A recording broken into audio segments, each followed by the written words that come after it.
ಇತ್ತೀಚೆಗೆ ಶ್ರೀರಂಗಪಟ್ಟಣದ ಶಾಸಕರಾದಂಥ ರಮೇಶ್ ಬಂಡಿ ಸಿದ್ದೇಗೌಡರು ಒಂದು ಹೇಳಿಕೆ ಕೊಟ್ಟಿದ್ರು ಅಧಿಕಾರಿಯ ಮುಂದೆ ಅಂತ ಹೇಳಿದ್ರೆ ಸಾಬ್ರುಗಳ ಏನಾದ್ರು ಕೆಲಸ ಮಾಡಿದ್ರೆ ನಿಮ್ಮನ್ನು ನಾನು ನೇಣಿಗೇರಿಸ್ತೀನಿ ಅಂತ.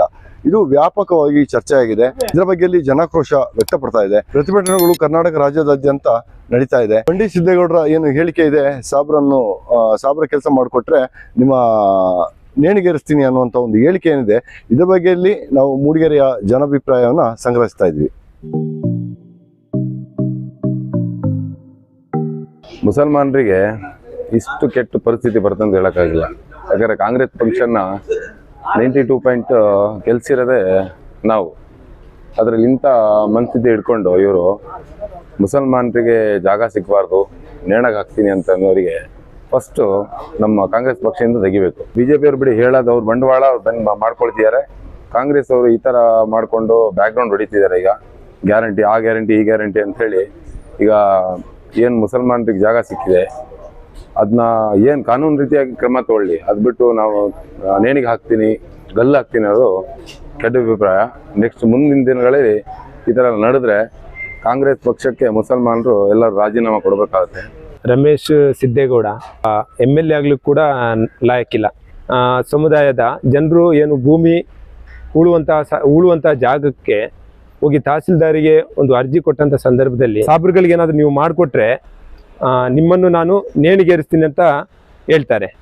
ಅಂಥ ಒಬ್ಬ ಮನಸ್ಥಿತಿ ಇರುವಂತಹ ವ್ಯಕ್ತಿಯನ್ನು ಈ ಏನು ನಮ್ಮ ಸಿದ್ದರಾಮಯ್ಯ ಸರ್ಕಾರ ಅವ್ರನ್ನ ವಜಾಗೊಳಿಸಿ ಅವರ ಶಾಸಕ ಸ್ಥಾನವನ್ನು ಕೂಡ ರದ್ದು ಮಾಡಬೇಕಂತ ಈ ಸಂದರ್ಭದಲ್ಲಿ ನಾನು ಕೇಳ್ಕೊಳ್ತೇನೆ. ಕಾಂಗ್ರೆಸ್ ಸರ್ಕಾರ ಇದೆ, ಇದು ಬಡವರ ಪರವಾಗಿ, ಬಡವರಿಗೆ 1 ಎಕರೆ, 2 ಎಕರೆ, 3 ಎಕರೆ, 4 ಎಕರೆ, 38 ಗುಂಟೆವರೆಗೂ ಜಮೀನನ್ನು ಒತ್ತುವರಿ ಮಾಡಿದರೂ ಕೂಡ ನಿಮಗೆ ಹಕ್ಕುಪತ್ರಗಳನ್ನು ಕೊಡ್ತೀವಿ ಅಂತ ಹೇಳಿ ಇವತ್ತು ಅಧಿಕಾರಕ್ಕೆ ಬಂದಂಥ ಸರ್ಕಾರ ಇವತ್ತು ಇಲ್ಲಿರ್ತಕ್ಕಂಥ ಮುಸಲ್ಮಾನರಿಗಿರ್ಬೋದು ಅಥವಾ ದಲಿತರಿಗಿರ್ಬೋದು ಎಲ್ಲ ಬಡ ಜನರಿಗೆ ಸುಳ್ಳು ಹೇಳಿ ಮೋಸ ಮಾಡುವಂತಹ ಒಂದು ಮನಸ್ಥಿತಿ ಇದೆ ಅನ್ನೋದನ್ನ ಇವತ್ತು ಶ್ರೀರಂಗಪಟ್ಟಣದ ಶಾಸಕನಾದಂತಹ ಬಂಡಿ ಸಿದ್ದೇಗೌಡನ ಮುಖಾಂತರ ಕಾಂಗ್ರೆಸ್ಸಿನ ಬಂಡವಾಳ ಬಯಲಾಯಿತು. ಯಾಕಂದ್ರೆ ಜನ ನಿಮ್ಮನ್ನು ನಂಬಿದವರಿಗೆ ಮೋಸ ಮಾಡುವಂತಹ ವಚನ ಭ್ರಷ್ಟ ಸರ್ಕಾರ ಅಂದ್ರೆ ಕಾಂಗ್ರೆಸ್ ಅನ್ನೋದನ್ನ ತೋರಿಸಿಕೊಟ್ಟಿದ್ದೀರಿ. ಆದ್ರಿಂದ ನಾವು ನಿಮಗೆ ಎಚ್ಚರಿಕೆಯನ್ನು ಕೊಡ್ತಿದ್ದೀವಿ. ಇವತ್ತು ಎಲ್ಲೇ ಇರ್ಬೋದು, ಯಾರೇ ಇರ್ಬೋದು, ಮುಸಲ್ಮಾನರು ಇರ್ಬೋದು, ದಲಿತರು ಇರ್ಬೋದು, ಅಥವಾ ಯಾವುದೇ ಬಡವರ್ಗದ ಜನರಿಗೆ ಭೂಮಿಯನ್ನು ಕೊಡುವ ಬದಲು ಅವರಿಗೆ ಸಾಬರಿಗೆ ಏನಾದರೂ ಭೂಮಿ ಕೊಟ್ಟರೆ ನಿನ್ನ ನೇಣಿಗೆ ಹಾಕ್ತೀನಿ ಅಂತ ಅಧಿಕಾರಿಗೆ ಎಚ್ಚರಿಕೆಯನ್ನು ಕೊಟ್ಟಂತ ಬಂಡಿ ಸಿದ್ದೇಗೌಡನನ್ನ ಈ ಕೂಡಲೇ ಹೊರಗಾಕ್ಬೇಕು. ಕಾಂಗ್ರೆಸ್ನ ಶ್ರೀರಂಗಪಟ್ಟಣದ ಶಾಸಕ ರಮೇಶ್ ಬಂಡಿ ಸಿದ್ದೇಗೌಡ ಸಾಬ್ರ ಒಬ್ಬ ಸರ್ಕಾರಿ ಅಧಿಕಾರಿಗೆ ಬಹಿರಂಗವಾಗಿ ಬೆದರಿಕೆ ಹಾಕಿರುವಂಥ ವಿಡಿಯೋವನ್ನು ನಾವು ಇವತ್ತು ಸೋಷಿಯಲ್ ಮೀಡಿಯಾದಲ್ಲಿ ನೋಡ್ತಾ ಇದ್ದೀವಿ. ಸರ್ಕಾರದ ಯೋಜನೆ ಆದಂತಹ ಬಗರುಕುಂನಲ್ಲಿ ಅರ್ಜಿ ಸಲ್ಲಿಸಿರುವಂತಹ ಬಡ ಮುಸಲ್ಮಾನ ರೈತರಿಗೆ ಭೂಮಿಯನ್ನು ಪರಭಾರೆ ಮಾಡುವಂಥದ್ದು ಒಂದು ದೊಡ್ಡ ಅಪರಾಧ ಎಂಬಂತೆ ಬಿಂಬಿಸಲಾಗ್ತಾ ಇದೆ.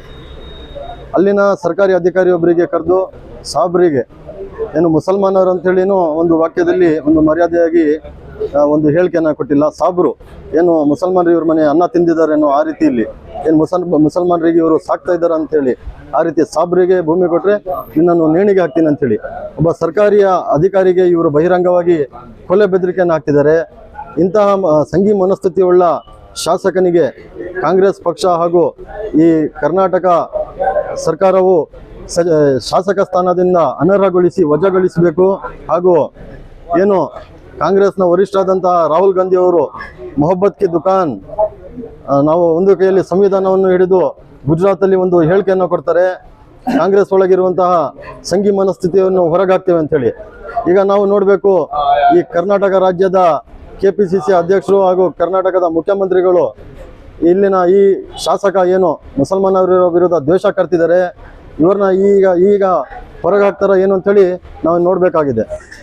ರಮೇಶ್ ಬಂಡಿ ಸಿದ್ದೇಗೌಡ ಎಂಬ ಶ್ರೀರಂಗಪಟ್ಟಣದ ಒಬ್ಬ ಶಾಸಕ ಒಬ್ಬ ಅಧಿಕಾರಿಯನ್ನು ನೇಣಿಗೇರಿಸ್ತೀನಿ ಅಂತ ಹೇಳ್ತಾನೆ.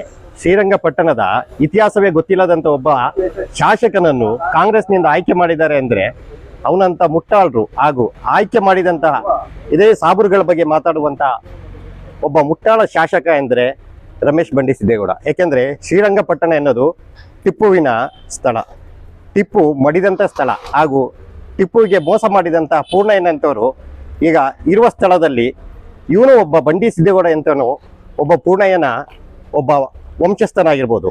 ಇಲ್ಲಾಂದರೆ ಯಾವುದೇ ಕಾರಣಕ್ಕೂ ಸಾಬ್ರುಗಳ ಓಟು ತಗೊಂಡು ಜಯಗಳಿಸಿ ಸಾಬ್ರುಗಳ ಬಗ್ಗೆ ಮಾತನಾಡ್ತಾನೆ ಅಂದರೆ ಅವನಿಗೆ ಅಷ್ಟೊಂದು ನೈತಿಕ ಹಕ್ಕಿದ್ದರೆ ನನಗೆ ಸಾಬ್ರುಗಳು ಓಟೇ ಬೇಡ, ನಾನು ಹಾಗೇ ಕಾಂಗ್ರೆಸ್ನಲ್ಲಿ ವಿನ್ ಆಗ್ತೇನೆ ಎಂಬ ಒಂದು ಸ್ಟೇಟ್ಮೆಂಟ್ ಅವನು ಕೊಡಲಿ. ಅಥವಾ ನಾನು ಕಾಂಗ್ರೆಸ್ನ ಯಾವುದೇ ಮತವನ್ನು, ಮುಸಲ್ಮಾನರ ಮತವನ್ನು ಪಡೆದಿಲ್ಲ, ನಾನು ಕೇವಲ ಬೇರೆಯವರ ಮತವನ್ನು ಪಡೆದು ನಾನು ಶಾಸಕನಾಗಿದ್ದೇನೆ ಅಂತೇಳಿ ಅವನು ಚಾಲೆಂಜ್ ಮಾಡಲಿ. ಇಲ್ಲ ಅಷ್ಟು ನೈತಿಕತೆ ಇದ್ದರೆ ಅವನೊಂದು ರಾಜೀನಾಮೆ ಕೊಟ್ಟು ಎಲೆಕ್ಷನಿಗೆ ಬರಲಿ. ಸಾಬ್ರುಗಳು ಓಟ್ ಇಲ್ದಲೆ ಕಾಂಗ್ರೆಸ್ಸಿನ ಯಾವೊಬ್ಬ ಶಾಸಕನು ವಿನ್ ಆಗ್ತಾನ ಎನ್ನೋದನ್ನ ನೋಡೋಣ.